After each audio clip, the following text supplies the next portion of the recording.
Um, this is a business. This is what I want to do for the rest of my life, and what I'm gonna do, and I'm the best at doing.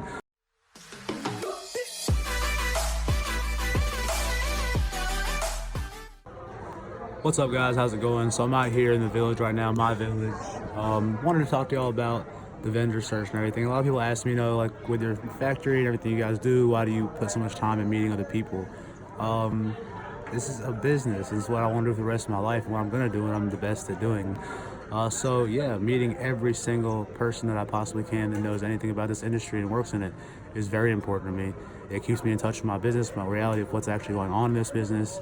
It keeps me up to date with the new game, about the new vendors out here, about the new games they're playing out here, about the scam companies, about the issues at the temples when there's low sourcing going on, when there's less demand or more demand and less supply.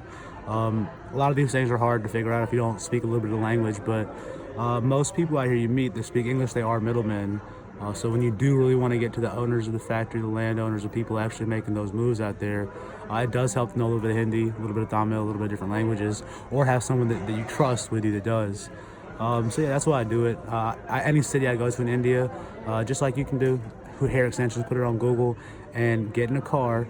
Don't be worried about it. Don't stay at a bougie hotel. Don't be worried about spending money. I keep the gold chain on because it means something else to me, but just dress normal, chill, and go with the flow and be with the country.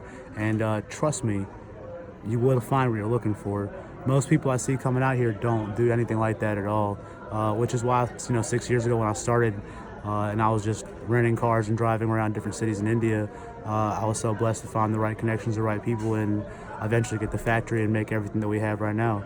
So yeah, just a quick piece of advice, guys.